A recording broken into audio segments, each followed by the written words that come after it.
जय हिंद। जैसे कि आज हम लोग सब कुछ देखेंगे, आज क्या है एसएससी एमटीएस और हवलदार में बात करेंगे कि क्या है, आपको कैसे फॉर्म फिलअप करना है। और जो भी व्यक्ति अभी तक फॉर्म नहीं भरे हैं, इस वीडियो को देखने के बाद आप फॉर्म फिलअप करेंगे, कंडीशन क्या होगा, कैसे आपका है, एग्जाम्स में कैसा है, क्या एग्जाम्स में आपकी प्लानिंग होनी चाहिए, एग्जाम कैसे आपको देना है, सारा इस वीडियो में हम लोग बात करेंगे। आइए हम लोग इस वीडियो को स्टार्ट करते हैं भाई आपको। तो यहाँ पे देखिए आपके पास में एसएससी एमटीएस हवलदार 2025 की बात कर रहे हैं। और ये आपको जैसे सबको पता है कि हवलदार के बारे में, हवलदार का सीट का आपको डिक्लेरेशन डाल दिया है। हवलदार का जो टोटल पोस्ट है आपका 1075 पोस्ट दिया गया है। एमटीएस के लिए अभी पोस्ट का डिटेल नहीं दिया गया, जैसे वो आएगा वो हम आपको भी बता देंगे। इसका एग्जाम्स का अप्लाई डेट आपका स्टार्ट हो चुका है आपका 26 तारीख से, और ये 26 जून से अप्लाई हो रहा है आपका 24 जुलाई तक ये एग्जाम आपका अप्लाई होगा।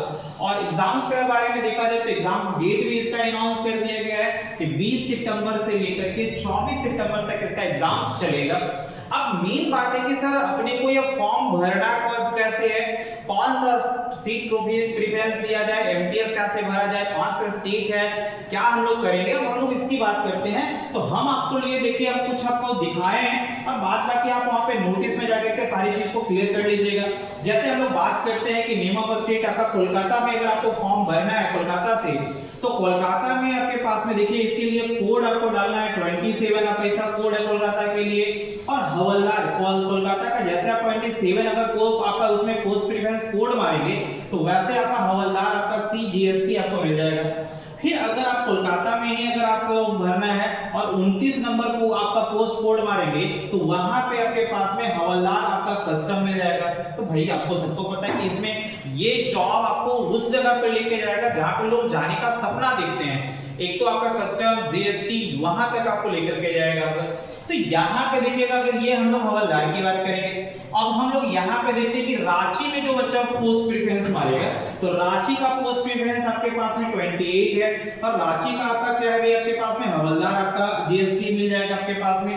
फिर वेस्ट बंगाल में एमटीएस की बात करते हैं, तो वेस्ट बंगाल में एमटीएस का पोस्ट कोड आप मारेंगे 34, तो 34 में एमटीएस मिल जाएगा। बिहार अगर आप भर रहे हैं एमटीएस तो 24 आपका है। एमपी मध्य प्रदेश अगर भरेंगे तो वो 45 पोस्ट प्रेफरेंस है, एमटीएस मिल जाएगा आपको। हरियाणा के लिए 14 अगर आप पोस्ट प्रेफरेंस दे रहे हैं तो उसके लिए आपको एमटीएस मिल जाएगा।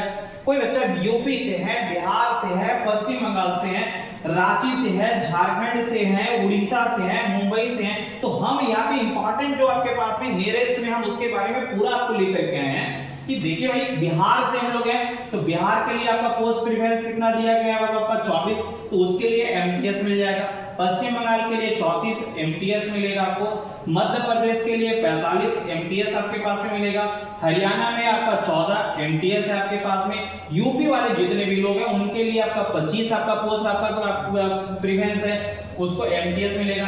झारखंड से जो व्यक्ति बिलोंग कर रहे हैं तो झारखंड वाले आपका 31 है, एमटीएस मिलेगा। उड़ीसा से हैं उसके लिए 32 है आपके पास में, एमटीएस है। अगर मुंबई से हैं तो आपके पास में कोई बच्चा लगता है सर मेरे को मुंबई में फॉर्म भरना है, मुंबई में मेरा कट्टा थोड़ा कम जाने वाला है, तो आप इस फॉर्म को भरिए। 47 उसका आपका पोस्ट प्रेफरेंस है, हवलदार आपका जीएसटी आपको मिल जाएगा यहाँ पे। तो इन सभी में आपके पास में जो भी जहां फॉर्म डालना चाहता है, जहां भी अप्लाई करना चाहता है, उसके लिए हम पोस्ट प्रेफरेंस निकाल के रखे हैं। कौन कौन सा वैकेंसी आपको है, कहां पे भरना है, ये हम आपको बताए हैं। अब सबसे बड़ी आपका बात है कि अपने को एग्जाम्स क्लियर करना है। एग्जाम्स कैसे होता है, ये 10th बेसिस का है, बहुत ज्यादा आपका पेपर में बहुत आपका टफ पेपर नहीं होता है, बस आपको टाइमिंग के साथ में मैनेज करना है। और एक क्वेश्चंस के लिए आपको 3 नंबर दिए जाते हैं। जैसे हम लोग एग्जाम्स की बात करते हैं तो इसमें 2 एग्जाम्स आपका होगा, मतलब एक ही दिन दोनों एग्जाम्स होगा, तो सेशन 1 और सेशन 2 के नाम से होगा।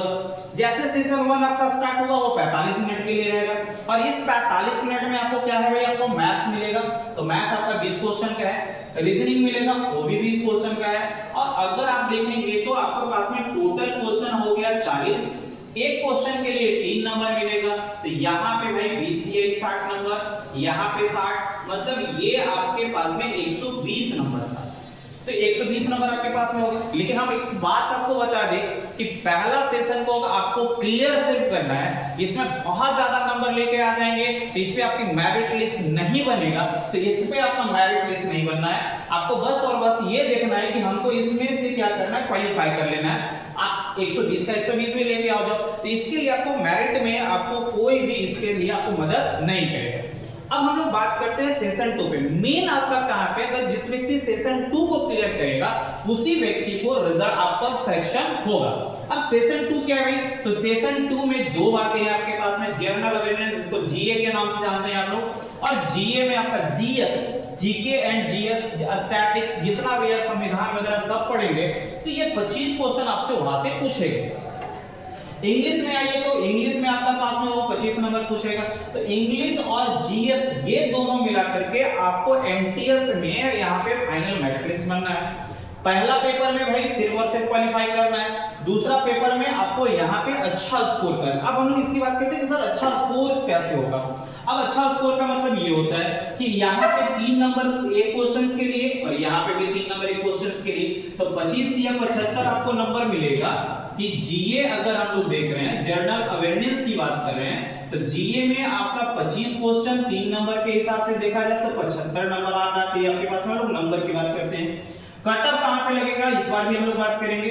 फिर आपकी इंग्लिश की बात आती है, तो इंग्लिश में आपके पास में यहाँ पे देखिएगा 25 क्वेश्चन है और 3 नंबर के हिसाब से 75 हो जाएगा। टोटल यहाँ पे 150 आपका नंबर लेके आना है और टोटल क्वेश्चन 50 है, और इसके लिए टाइमिंग जो मिलता है 90 मिनट, बहुत टाइम 45 मिनट का टाइमिंग है मेरे बाबू, बहुत टाइम होता है ये आपका। तो 45 मिनट में 50 क्वेश्चन बनाना है, हर एक क्वेश्चन के लिए 1 मिनट समय दिया है, और आपको आता है जीके जीएस तो बनेगा, नहीं आता तो भाई छोड़ करके आएंगे। ये आपको अभी से फोकस करना है कि सर अपने को मैथ्स रीजनिंग तो ठीक है आपको क्लियर कर लेना है, और मेन आपको क्वेश्चन कहां से निकालना है, तो जीए और आपका इंग्लिश से मेन क्वेश्चन निकालना है। अब यहां से 75 है आपके पास में भाई, तो बहुत आपको मेहनत करना पड़ेगा। अगर आप व्यक्ति यहां से 75 में से आप नहीं ज्यादा तो 40 आप निकाल के लेके आ जाओ, और ये 40 में से नहीं भी कुछ होगा तो आपको कम से कम भी तो 60 निकालना पड़ेगा। आप देखेंगे मोटा मोटी आप 110 के करीब में पहुंच गए हैं, तो अगर आप 110 से लेकर 120 के बीच में आप हैं तो आपका मेरिट लिस्ट एकदम बनना तय है। तो आपको कम से कम 110 से 100, अगर हम लोग यहाँ पे 40 की बात करते हैं तो 40 के लिए आपको कितना भाई, अगर 15 क्वेश्चन आप अटेम्प्ट लेते हैं तो 15 क्वेश्चन अगर राइट होता है तो 15 3 45, मतलब हम यहाँ पे थोड़ा बढ़ाने की बात करते हैं 15 25 में 15 क्वेश्चन तो बना मेरे भाई। अगर हम इंग्लिश की बात करते हैं और इंग्लिश में अगर आप यहाँ पे 20 क्वेश्चन बनाते हैं तो 20 यही कितना हो जाएगा 60 नंबर, तो 45 और 60 कितना हो जाएगा भाई आपका, देखिएगा यहाँ से तो आपका यहाँ पे 5 हो जाएगा और 6 4 10 105, मतलब और आपको बढ़ाना पड़ेगा, मेहनत और करना पड़ेगा यहाँ से। तो यहाँ पे नंबर्स मेन आपको बस यहीं पे खेला है, फंडा यहीं पे। तो कम से कम 15 से 20 क्वेश्चन आपको यहाँ पे 20 क्वेश्चन बनाइए तो 20 यही 60 नंबर यहाँ से लेकर के आओ तुम, और यहाँ से 20 क्वेश्चन बनाओ तो 20 यही 60 यहाँ से लेके आओ, तब जाकर के ये अपने पास में 120 नंबर आता है। मतलब अगर आप 120 नंबर आ रहे हैं, 115 से अगर 120 के बीच में आपका है तो एनटीएस 2025 में आपका जॉब एकदम होना कंफर्म है, क्योंकि पिछले बार का अगर कटअप देखेंगे तो इतना ही रहेगा आपका। और आपको लगता है कि भाई सर अब मेरे को गोवा भरना है, हरियाणा भरना है, हिमाचल भरना है, तो वो आप देखिएगा वहां पे आपको नोटिस में सारा कुछ अच्छे से दिखाया दिया हुआ है, वहां पे जाके पोस्ट प्रेफरेंस को लेके जा सकते हैं। आई होप कि ये वीडियो आपके लिए बेहतर रहेगा। आपको जय हिंद।